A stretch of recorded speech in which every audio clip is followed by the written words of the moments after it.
Hey, what's up, everybody, and welcome to another edition of On a Couch Talking Sports. As always, I'm Robbie. This is Kyle. Redo. Take two.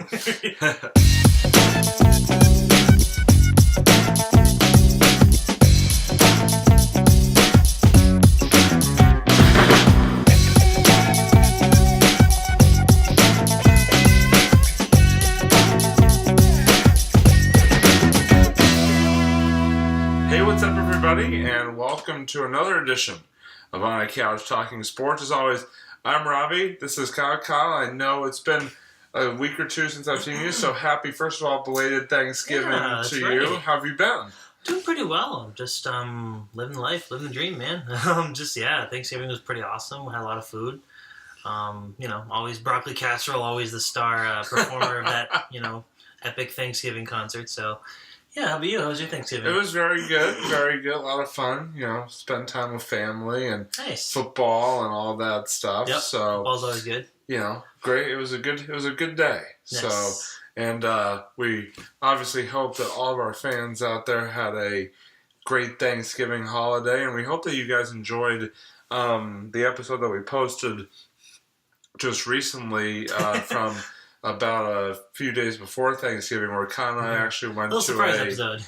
went to a college hockey game over at Bentley. Yep. And Bentley lost, 3-2 to Army. But it was still a great game. Great fantastic game. atmosphere at Bentley's new arena. So we were very pleased to be able to bring that to you. But what we wanted to do tonight is, obviously, Boston is known for its great pro sports venues. You've got Gillette Stadium. Oh, yeah. You've got TD Garden. You've got Fenway Park. And on top of, our amazing pro sports teams that those venues have the pleasure of hosting, Oh, yeah, always. there are a lot of non-pro sporting events that those venues host as well on a yearly basis, throughout the year, I should say. And so what we wanted to do is we sort of want to take you through sort of those events, the events that, aren't necessarily the main pro sporting events that stadium or that arena is used to holding, but are exciting nonetheless. So I guess we'll start out tonight, Kyle, with a place that's near and dear to my heart, good old Fenway Park, which, baseball season has wrapped up. But that doesn't mean that Fenway Park is not in use. You just had the Harvard-Yale game, the Harvard-Yale football game, played over there the weekend before Thanksgiving. And then you had 4 high school games played over there. Yeah, that's true. This year from some teams around the state getting a chance to play their Thanksgiving rivalry games on the Fenway Park field. And obviously, the last few years, you've sort of seen that at Fenway during the off-season, because obviously Wellesley Needham played there the first year that they did it back in 2015. You had Natick and Framingham play there this year. You had Mansfield and Foxborough, which is a pretty big rivalry. I know it's a pretty big rivalry to your family, as your dad went to Mansfield High School. Yeah. And they actually defeated Foxborough in triple overtime this year. I thought Foxborough defeated. Did Foxborough win? Oh, maybe. I think Foxborough may have won. Okay, never mind. But you're right. It was a triple overtime. It was triple overtime. Never mind. Game. I heard about it. It was just never mind. Disregarded everything I just said. But anyway, you've just got all these great high school matchups, and then, like I said, you've got some great college games been played at BC Notre Dame was played there a couple years ago. BC UConn played there last year. Kyle and I had the opportunity to go to that game. That was pretty there's just been some really, really cool games. And then also at Fenway, you've had like a bunch of concerts over the years. Oh, yeah. Well, there was that epic one that they had at one point. I know that they have all these, a lot of, I feel like more classic rock personalities. Yeah. So they had one year, it was Paul McCartney. I went and saw him at Fenway. That was a great show. Oh, yeah, you were telling me about that. Yeah, I went and saw him awesome. one of the times he played at Fenway. That was I also saw Jay Giles and Aerosmith play there, which was a cool show as well. Oh, I bet, yeah. No, that's great. There's just a lot of stuff going on. You're right. Like you said, like during the off season, I think it was. Oh, that's right. MGMT opened for Paul McCartney, so sometimes you get some newer acts there. But most of the time, Didn't Justin Timberlake play Fenway at one point? I think so. It's like a mixture of you're right. They do a mix newer of and older. Yeah, but Yeah. also you've got college hockey has been played at Fenway. Over the years, they brought like a rink or something like that, right? Yeah, they put in a rink, kind of like they put in the football field. They put in a rink, Fenway too, and that was kind of interesting. You had it's obviously outdoor hockey is very weather dependent. So you had a couple rain delays. I know during those college hockey games, that got kind of interesting. But then you had soccer. You had because the Red Sox ownership group also owns the Liverpool Soccer Club out of England. Oh, they do? So they actually played. Oh, actually, I didn't know that. Wow. Yeah, they actually played a game at Fenway versus, I think it was Roma or something like the AC Roma. But actually, I went to the game. It was a lot of fun. It was That's awesome. Kind of cool seeing a different type of football at Fenway.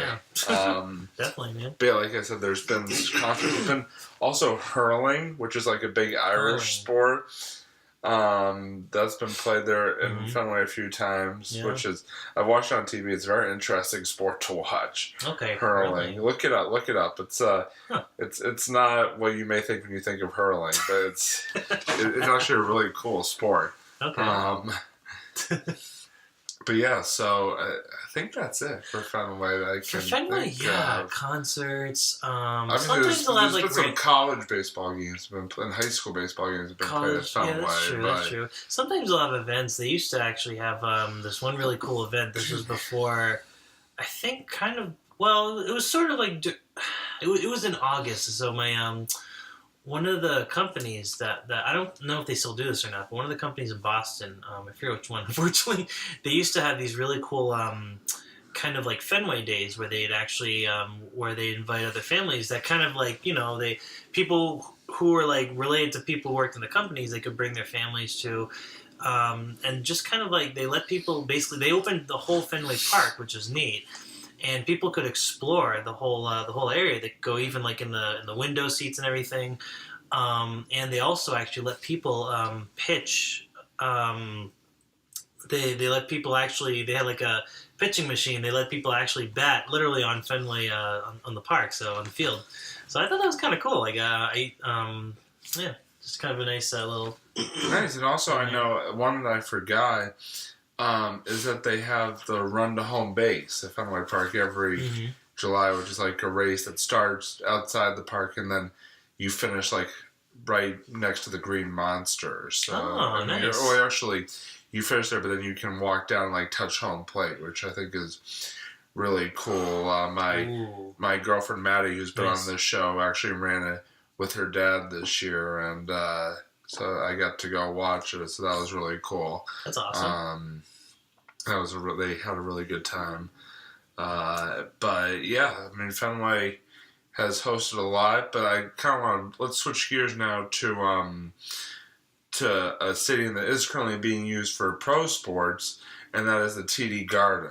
Because obviously, the TD Garden is home to the Bruins and the Celtics, but again, like with the other pro Boston sports venues, it is home to a lot more than just the Bruins and Celtics. You have, does somebody run down the list? You have the Beanpot Hockey Tournament every year at TD Garden, which those of you who don't know what the Beanpot is, it's the first 2 Mondays in February. It's the 4 Boston area D1 hockey schools, Harvard, BU, BC, and Northeastern play.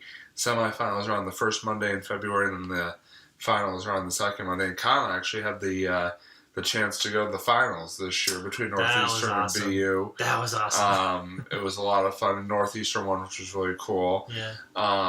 So that was exciting. But in sort of sticking with the college hockey theme, the Garden also hosts the Hockey East men's semifinals and finals each year.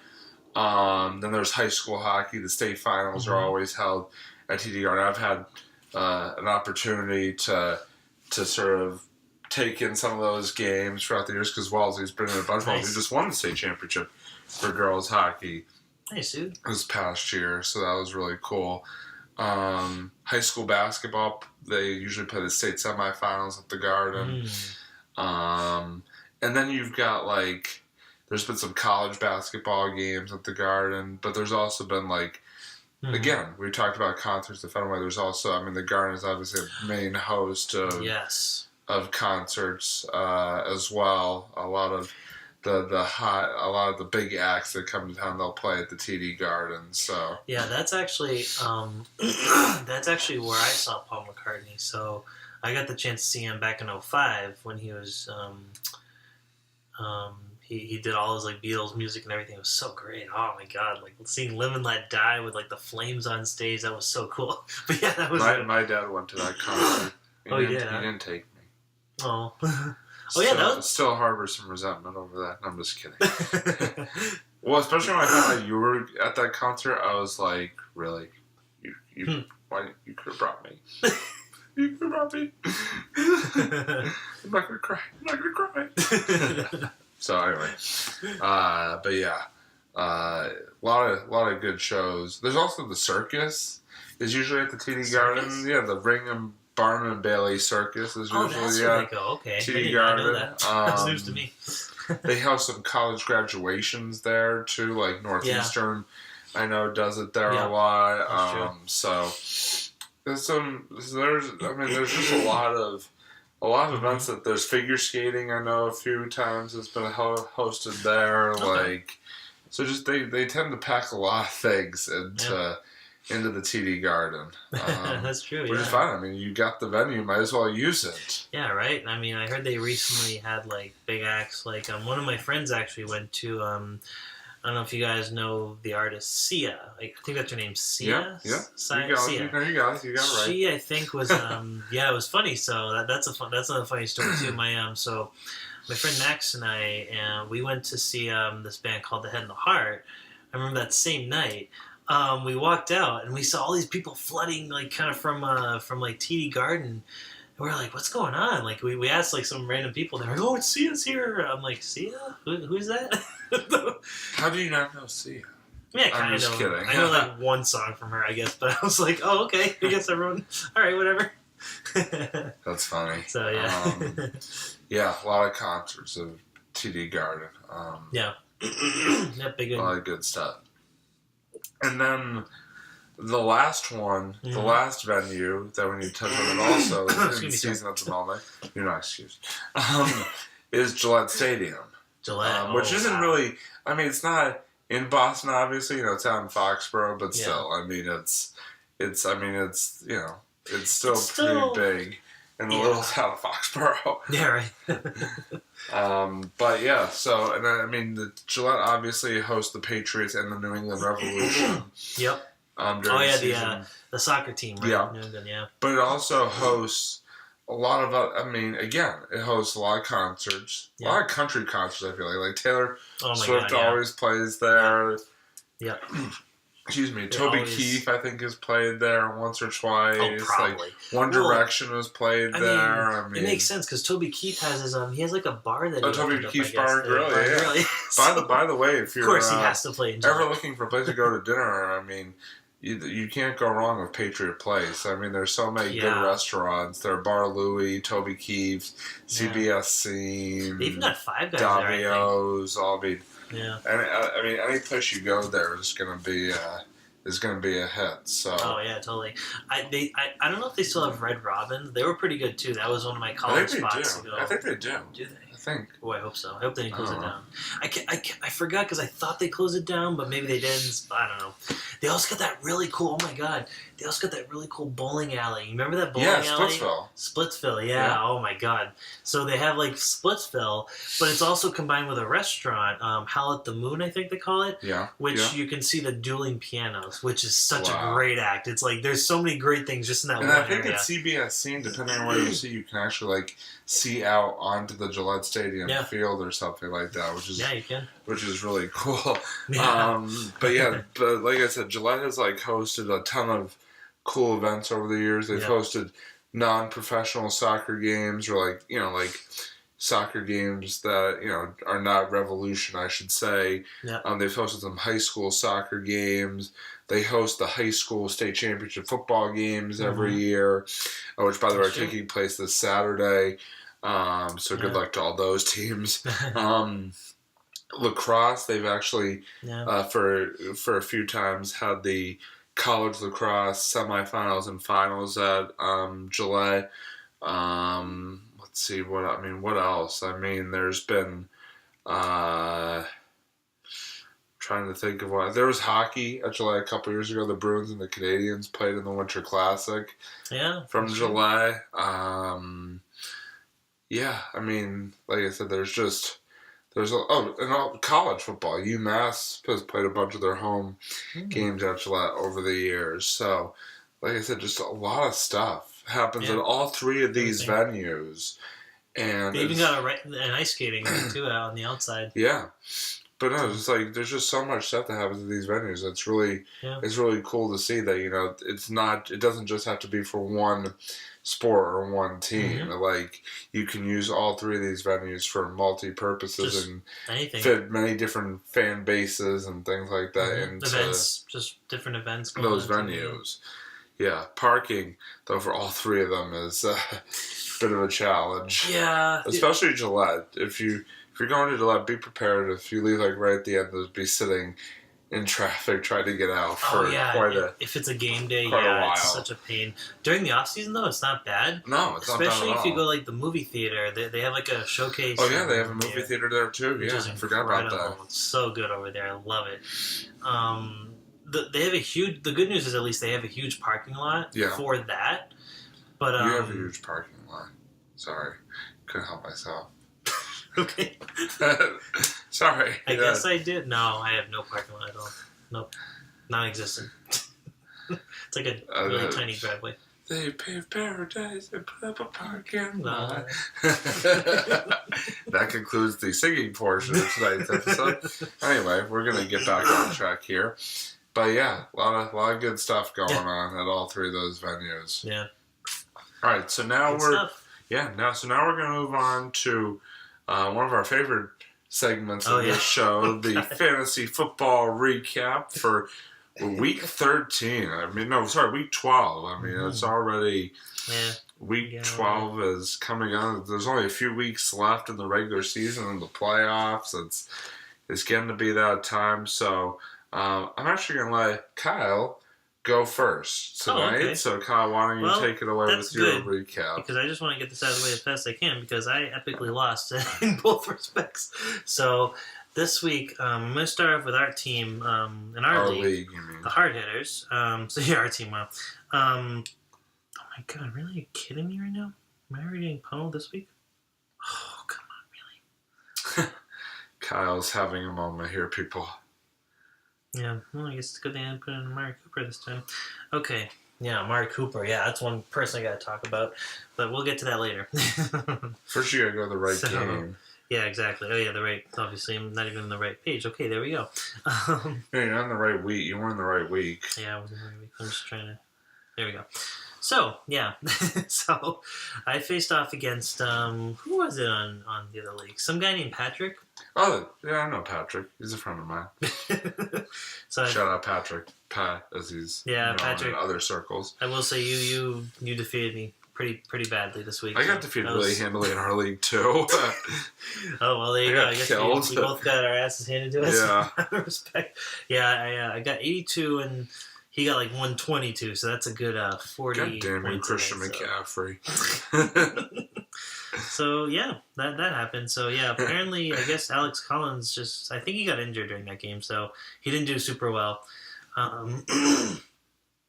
Yeah, there's just a lot of, I don't know.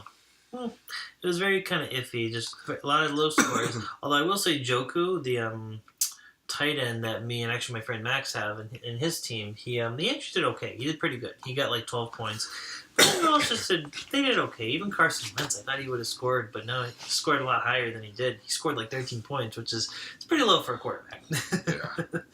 But don't even get me started. Yeah, what can you do? So 0 from Allen. Oh yeah, and Cortland Sutton just gave 1 point. So just kind of a low-scoring week for that one. So then we had an epic match. So I had an epic matchup with my friend Craig, with our friend Craig. Actually, that was a big epic matchup, Ooh. and also a big epic loss of my. Oh.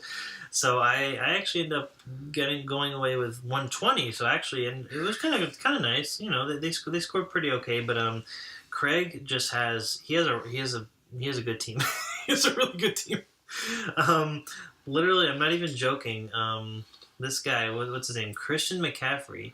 He scored 49 points. Yeah, Christian McCaffrey. Holy, wow. Christian McCaffrey hurt me too in that league, which I'll get into in just a minute. Yeah, he had a good week that week. God damn you, Christian McCaffrey.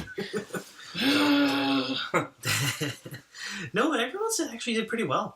It wasn't like anyone really underperformed this week, except for the Pittsburgh defense. Got 2 points. Great job, guys. Wow. Nice. God damn you, Pittsburgh defense. Yeah, and of course. All right, I'm gonna get into this a little bit. Yeah, Amari Cooper. This guy, he's a wonder to me. He's literally.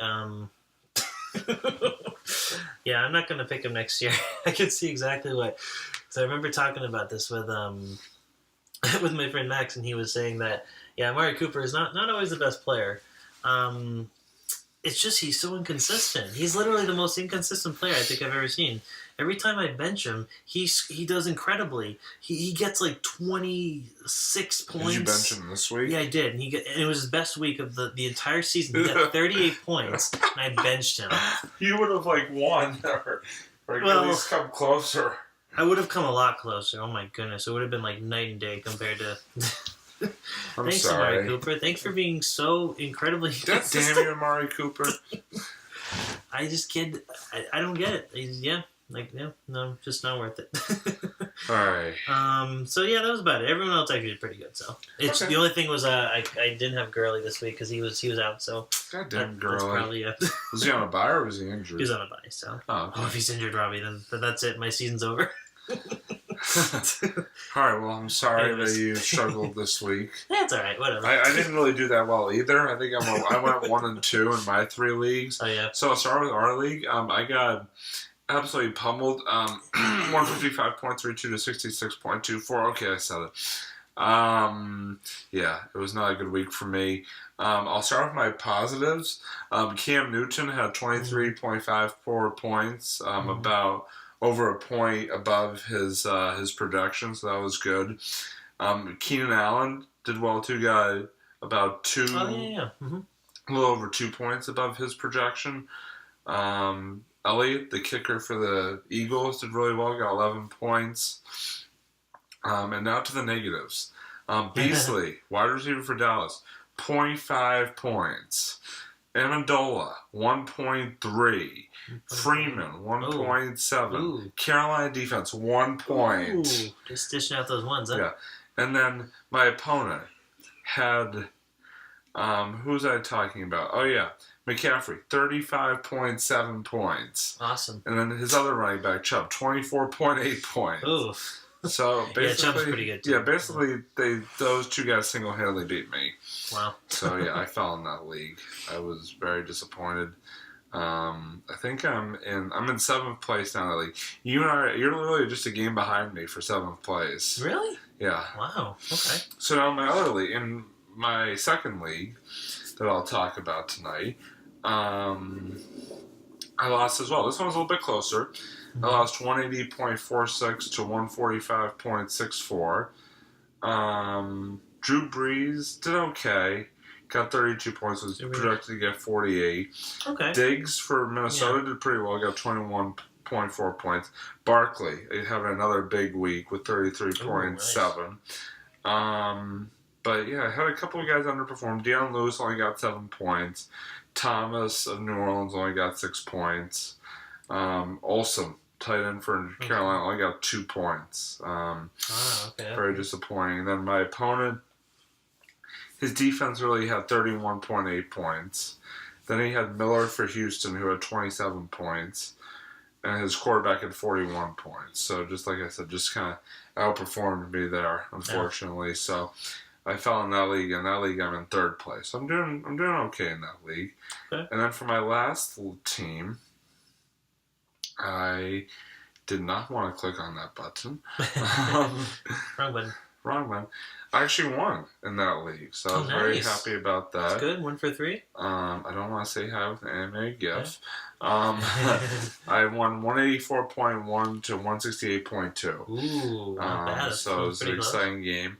Matt Ryan, both my quarterbacks actually did very well. Tom Brady and Matt Ryan both got over 25. Right. Both got over 20 points. Quarterback league. That's crazy. Barkley got 34 points. Edwards, my other running back from Baltimore, got 16 points, almost 17. Yeah. So I performed pretty well in that league. I'm not bad. Currently sitting in 6th in that league. So that's the one league where I'm below 500, but hopefully I'll be able to pick it up. So yeah, you and I both had a tough week in fantasy, but you know what? There's still a couple weeks left before the playoffs, so you know we just gotta keep going strong. We can do this. Yeah, just keep trucking. Yeah.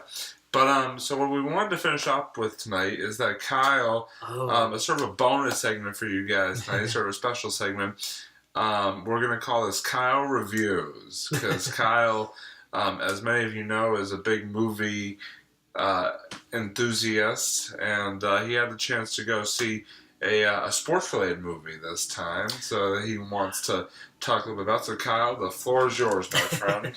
So I got the chance to see Creed 2. So I don't know if I think I reviewed the first one 3 years ago when it came out. So that's like a big Thanksgiving kind of series now. I think. Yeah. I think that's what it's.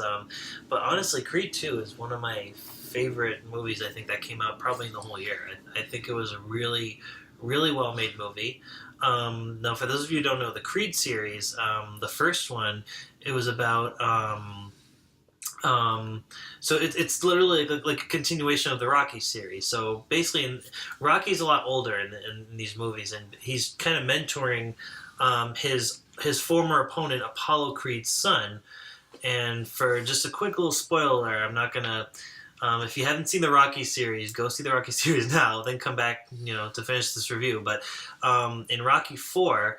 Apollo Creed, who was Rocky's opponent in 1 and 2, he was literally the main kind of villain he faced. Not villain, but his main opponent he faced off in those.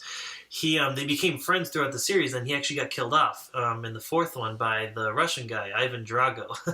Kind of partway into the movie. So what happened was the Creed series picks up where Creed left an estranged son. And Rocky now kind of is sort of like the son's father figure. The son's name is Adonis Creed. So it's basically about how Creed decides to train him to become a really good fighter, just like his dad was.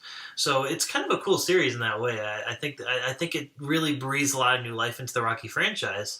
And this particular movie I thought was really cool because it really showed that kind of father-son dynamic, not only with Rocky and Creed, but it also showed... they brought back Ivan Drago, so actually you could literally see this movie if you had only just seen Rocky 4 too, because a big part of the movie was about Ivan Drago and his son, and he basically did the same thing. He trained his own son to become a really good fighter. That was literally all he literally trained him how to do, and he was and you kind of see their relationship, and he's a very cold father. He's very, very tough with his son, and I thought it was kind of a really interesting story. They could have just kind of, made him, oh, look, Adonis Creed is just going to fight Ivan Drago's son. Oh, no. But they actually gave a lot of characters and a lot of, backstory to literally everyone in the movie, which I thought was really neat. So you really cared about every character. You got their perspective throughout, the whole movie. So nice. I thought it was really cool. Just a really good story. Incredible fight scenes as always, because it's a Rocky movie. This one didn't. My only I wouldn't say this is a complaint, but I will warn you guys. For fans of straight up boxing movies that have that rely mostly on the boxing scenes, this really only had about, I want to say, 3 fight scenes. It spent a lot of time really developing these characters, but it only ended up having 3 fight scenes, which I didn't mind that, but maybe for some other people it might, I don't know, maybe they're expecting more fights and stuff like that. But honestly, I would highly recommend it. I would give it an A+ or whatever. just go see it. Good. So good. Yeah, and you should take it from him. He knows what he's talking about. I try most of the time. So cool. Thank you for that. Thank you for that review. 2 thumbs up. 2 thumbs up. All right, Roger Ebert. So that's gonna do it for this week's edition of On a Couch Talking Sports. Thank you, everybody, as always, for tuning in. As always, he's Kyle. Okay. I'm Robbie, He's and Robbie. we will see you in December, which Yeah, will that's right. be because we'll be filming our next episode in the month of December.